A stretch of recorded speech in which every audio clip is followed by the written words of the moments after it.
Good morning. Good morning. So this is a first for me. I'll just go ahead and say this. I have never done a presentation from the pulpit on a Sunday morning. So please raise your hand and tell me if I'm doing it wrong, because I always like to learn. But I am excited to be here with each and every one of you this morning. Thank you very much for having me. So I am the director of the Community Development Center. And I'm going to tell you a little bit about our entire agency, and then I'm going to focus on a couple programs that I think really want to pour into y'all this morning.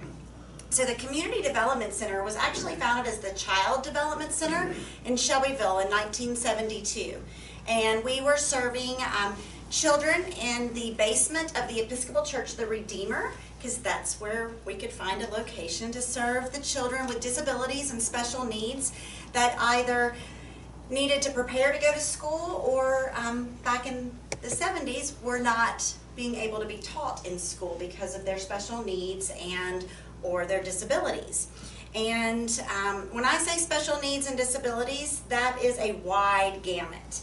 But back in the 70s, those were usually the ones with the most significant needs. And sometimes our school system has not always met the needs appropriately. And of course, that was before some of the federal regulations. And so our founder, Sarah Hunt, said, you know, the school's not doing what they need to be doing. I'm going to start the Child Development Center. And so we founded in '72 and quickly added on a Child Development Center in Marshall County, in Giles County, and in Lincoln County through the 80s. And we served those children prior to going to school, and then, you know, through the kindergarten age, and then they would go into the school system. We would work on their development, and some of that might be, and I'm sorry, is it okay if I move around? Absolutely. Okay, because I'm a very animated person when I talk. But like when you're working with children, sometimes for those of us who might have children that are typically developing, it just goes immediately on how to help them learn how to walk. You hold their hands, you guide them and everything, but if they have low muscle tone, you have to position their legs. You have to position their knees and help them get strength. And so really working with, you know, that's an example of some of those skills. And so we continue to serve, and most of our services were in the centers, where the children would come into the center and we would serve them, and then they would go home to their families during the day, not overnight, not extended. In the 90s, we added the statewide family support program, and the family support program is a special program. I mean, I'm just so proud to be a Tennessean, because Tennessee noticed that there were families caring for family members with disabilities, intellectual and developmental disabilities that impacted their life. They could not care for themselves or live by themselves. And that has a significant financial toll on a family. And so the Department of Intellectual and Developmental Disabilities developed this family support program. And that is a unique program because it serves birth through end of life. And it gives a little bit of financial support. And when I say a little bit, I mean $1,000, $1,200 over a year in a reimbursement process to help those families hopefully reduce some of that financial stress, which would then reduce that overall stress, hopefully to keep that family unit together so they can continue to care for that family member.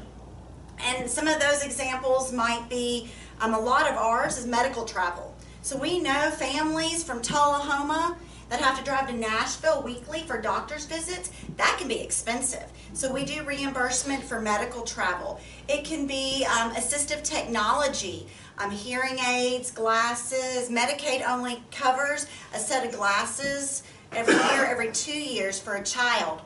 Well, children aren't the easiest to keep glasses unbroken, correct? And so they would typically get broken, and what would a family do? And so we might be able to purchase an extra set of glasses for them. We have a family, and I have a lot of brochures here today too if you would like them, but I have a family who is actually featured on our website, and this young man, around 20s, 30s. His family cares for him, and he is in a wheelchair, and he headbangs, and he has significant disabilities. And one year, we were able to provide funding for the father to build their own accessible ramp, so they can just roll the wheelchair up into the house, and that makes it more accessible and easier on the family. And then the one that's on our website is just, I get goosebumps. It's so just heartwarming. Is this young man would bang his head against his wall in his room. Had very little communication skills, so he'd get frustrated or people wouldn't understand, so he would just bang his head, which, well, of course, hurts your head, you know, and you can get damage and go to the doctor for that. But also, there were multiple holes in the wall right at about this, you know, height. Well, what do?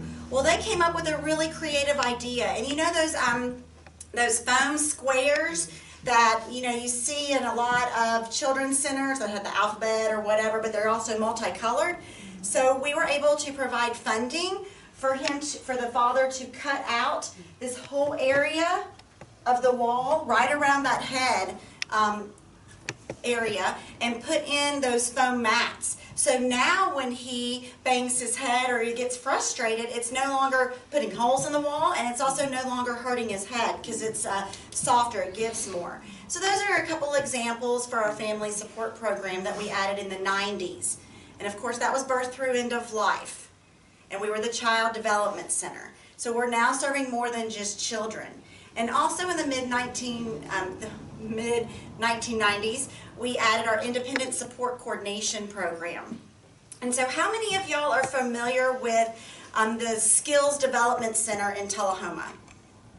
So Skills Development Center serves people with disabilities, just like we do. And they provide the day programs, they provide residential, they go out into the community. Well, there has to be a plan of care that coordinates all of those, and their medical and their conservatorship, et cetera, et cetera. So our Independent Support Coordination Program is the one who coordinates that plan of care that then providers implement. So we work very closely with Skills to kind of give you an example of that.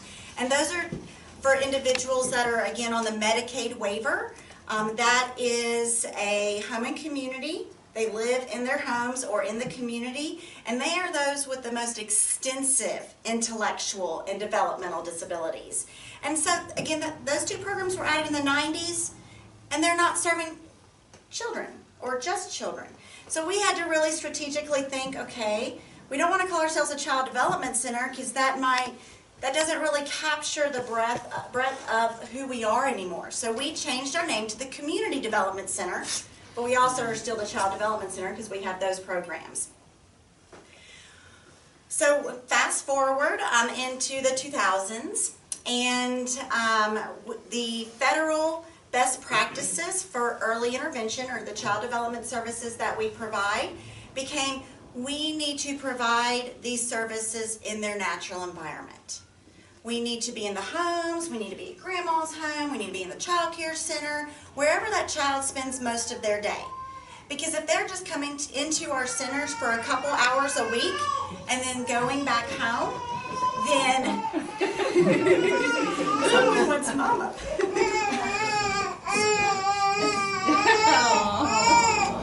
So precious.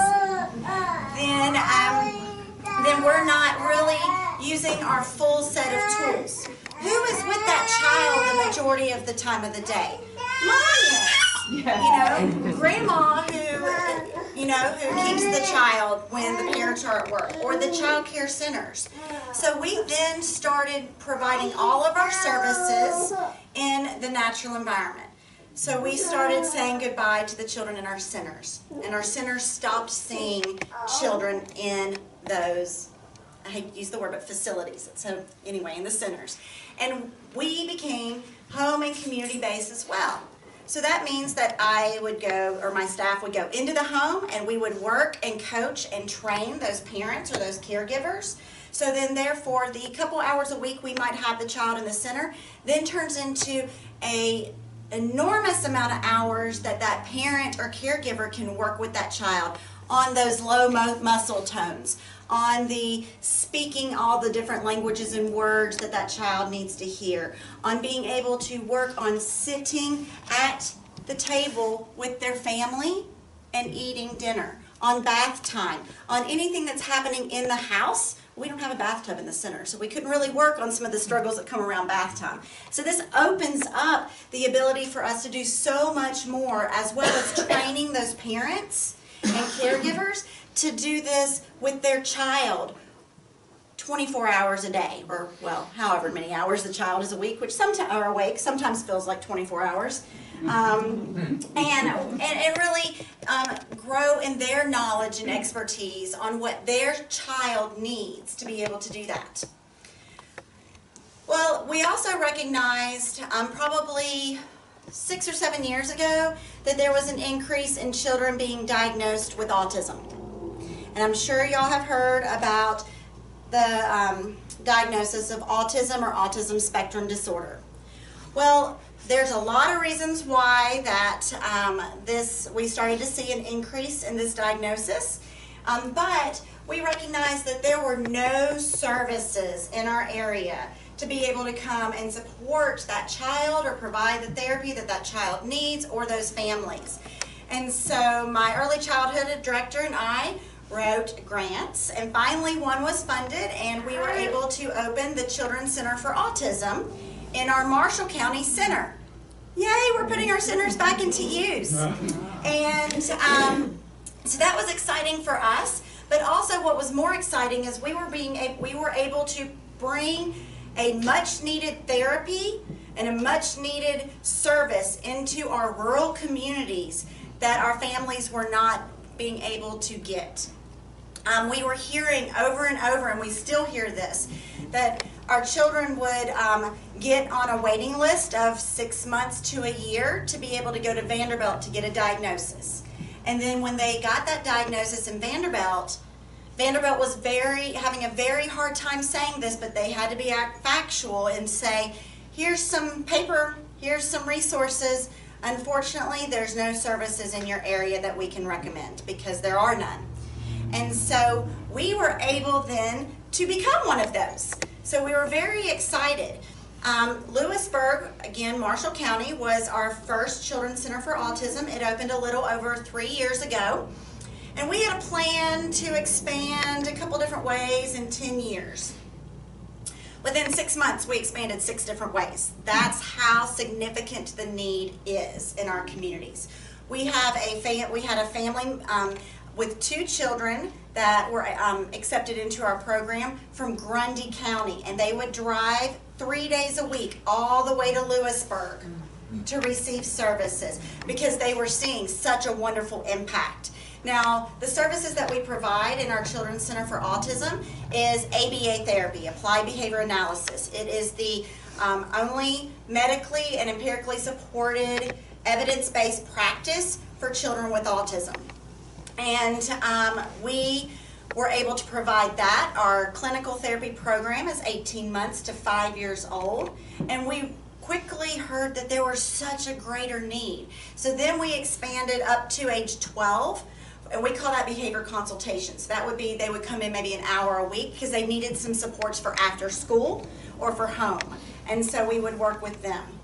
Now we have 4 centers, and this was just one of our centers. We thought within, like I said, the 5 to 8 years after opening Lewisburg, we would open another. Well, last October, we opened our Bedford County Center. So we have several families from Coffee County that drive up to Shelbyville because they are in our Center for Autism in the Shelbyville site. So we're really excited there to be able to expand quicker than originally planned. We are billing insurance for this program. And so what some of our struggles are is, I have to admit, me. And we do this, the reason I say that is because I want to ensure for our agency, we are a high quality agency. We are recognized by all of our state agencies in all of our different programs that we provide high quality services, and we are diligent in all of our contractual obligations.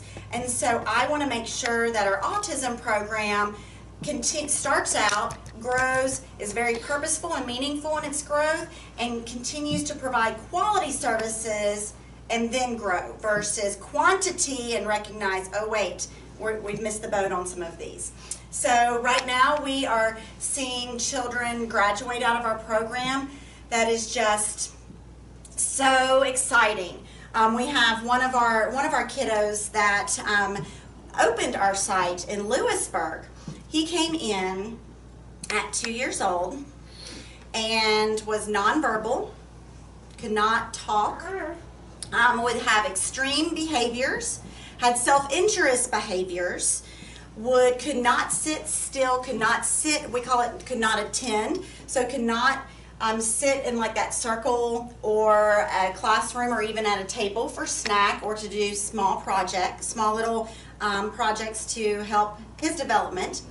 And he graduated from our program and went into kindergarten without the need of an educational assistant in the school system. He went into a regular kindergarten class. He was one of the top of his class. He said the Pledge of Allegiance. He's reading on a 2nd grade level, and he does not need an aid still, and he's in 1st grade now. I mean, so it's just, I have goosebumps because it's the impact that you can make. And the earliest we can make that impact, the better. Because brain development is it's so important to catch them early. And that's why that's where we started. Again, back to the way we started, the Child Development Center in early intervention. And so all of our programs work really closely together with that, but that is one of the ways that our early intervention program, which is birth to 3, because at age 3, they officially go into the school system, and then our autism program.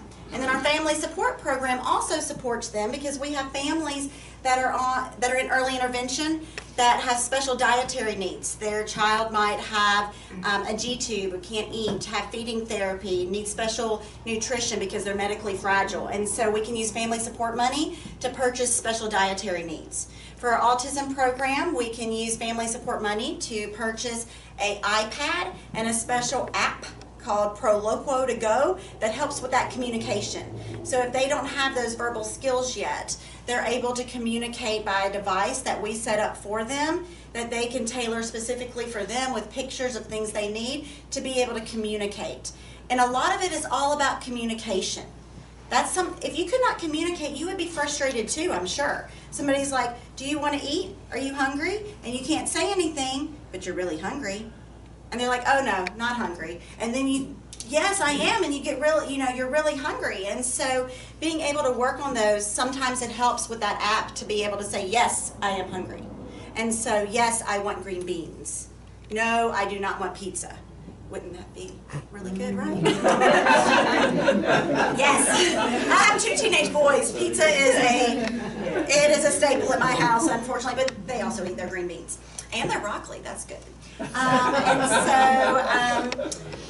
So we do have those programs, and then one of the things that we look at with our agency, and one of the kind of visions that I have is making sure that we are addressing all of the health and well-being needs in our community.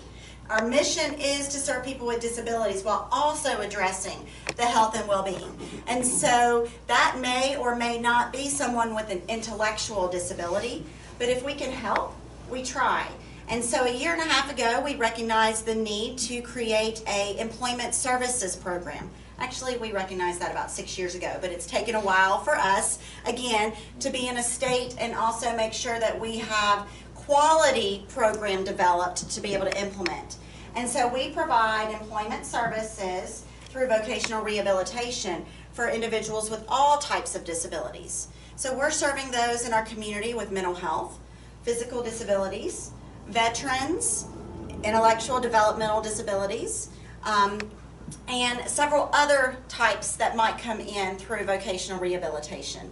And so we're really helping them learn those job readiness skills. That may or may not look like, do you recognize hygiene skills and what you might need to wear to an interview? Do you even know what job you might be interested in? Let's work on a resume. or it might be, okay, you just need some help job searching and getting prepared to go into an interview and try to find a job. So we're doing that as well. And then most recently, we added a senior equipment loan program. And that was through a grant from the Community Foundation of Middle Tennessee. I'm sure most of you heard about the large nursing home lawsuit that happened 2 years ago, NHC, and that was statewide. And so when that ended, the state of Tennessee received a lot of money, and I guess that's called retributions or however those legal terms work, and they gave that money to the Community Foundation to give to nonprofits to provide much needed services in their communities to seniors with needs. And so ours was seniors with disabilities, which might be a physical disability of any age, senior, and that is durable medical equipment. So I learned a lot about durable medical equipment. I thought the things that rolled and had the little seat, they were just rolling walkers. No, they're called rollators.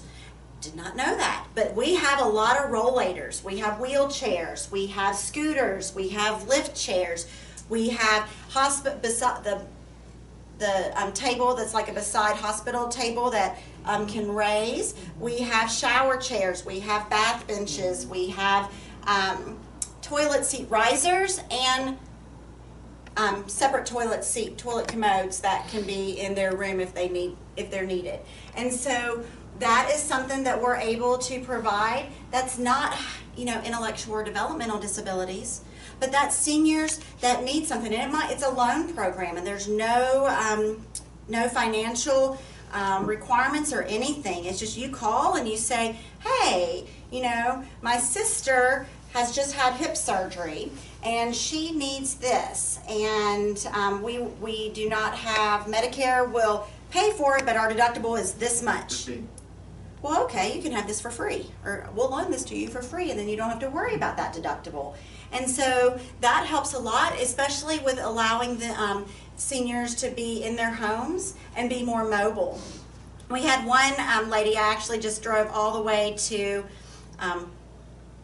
Prospect, south of Pulaski, to pick up a scooter, because she had a scooter because when she lived in Pulaski town limits, she had no mobility to get around, and she did not have a support network that could, pick her up and take her to the doctor, pick her up and take her to the store, pick her up and take her to church. And so she really wanted to be independent. And so when I went, she was moving out of state, so we went and picked up, because again, this is a loan program. I went up and picked up the scooter, and she could not express how happy she was to have had that. And when she lived in the city of Pulaski, she said everybody knew her as a scooter lady, because she used that scooter to go everywhere, and she felt like she could take care of herself, and she was independent, and she didn't have to rely on anybody else when she had a need or just wanted to get out. And then when she moved out into the county, she said, the scooter was really dirty when I picked it up. She said, but I've used it out here too. I have driven it all around the farm and this back road, and I'll just get out there, and my cat walks with me, so they know me. I'm walking my cat. And she's like, I just go because I'm out. I'm not stuck in my house. I'm able to get out and still get some beautiful nature and all that entails. And so, again, that encompasses the Community Development Center. I wanted to really focus on our Child Development Center and our Children's Center for Autism with you guys today. And our Child Development Center, like I said, is that birth to 3. And we really work closely with those parents. And some information that I think is very important that we try to get out into the community is that with early intervention, if we are working on children that might not have a disability, might not have a diagnosis of a disability, they might just have a delay, whether it is because they were premature or because they are in a family of extreme poverty, and maybe generationally those family members, those parents are not skilled and have not learned how to parent and work with their child. Studies show that children that are in a family that is generational poverty, they hear 1 million less words a year than other families. Well, how do you learn to talk? How do you learn to recognize? By hearing things over and over. So us going into those homes and really working with the parent to say, even when you're doing laundry, you know, pull out something from the dryer. This is blue. This is a shirt. This is Daddy's shirt. Daddy's shirt, when I fold it like this. I fold the arm in and then the arm in, and then I fold it like this, and then I make sure all the wrinkles are out. Well, you know, a 2-year-old really doesn't need to learn how to fold laundry, right? But hearing those words helps them understand and grow that understanding of language, which then helps them in their reading skills and their literacy as they grow. And we know that our literacy level here in the state of Tennessee is not as high as it should be. And so really working with those children at that young age helps prepare them. Also, if we can really work with them and get them on developmental level by the time they turn age 3, then there's a significant amount of taxpayer money that is saved because they don't have to go into a special ed program or have a special aid with them through that K through 12. And so that is how that impacts each and every one of you, because I'm sure each and every one of you are taxpayers. And so that impacts how your tax money can go to other needed services. And so some statistics on our autism kind of go along with that, because our autism can be diagnosed around age 18 months, 2 years. That is the ideal. We're still seeing it commonly diagnosed around age 4. But if the earlier they're diagnosed, the better. If you look at these statistics are actually 3 years old, and so I know that they have changed and increased. This was back when 1 in 68 children were diagnosed with autism. Now it's 1 in 58 children. So we know that this is continuing to grow. The diagnosis is actually 1 in 44 for boys. It is more commonly in boys than it is girls. But 4 years ago, the statistics for your taxpayer money was the lifelong cost of supporting an individual with autism is $3.2 million. It can be reduced by 2/3 with intensive early intervention ABA therapy. And so that is why we are passionate and we are trying to get these autism centers here in these communities so we can not just help them get diagnosed early, like that going to Vanderbilt, but then Vanderbilt can say, hey, now you've got this diagnosis, there's help and services in your community. Because our families, they can't travel 3 to 4 days a week to Nashville, even to Murfreesboro.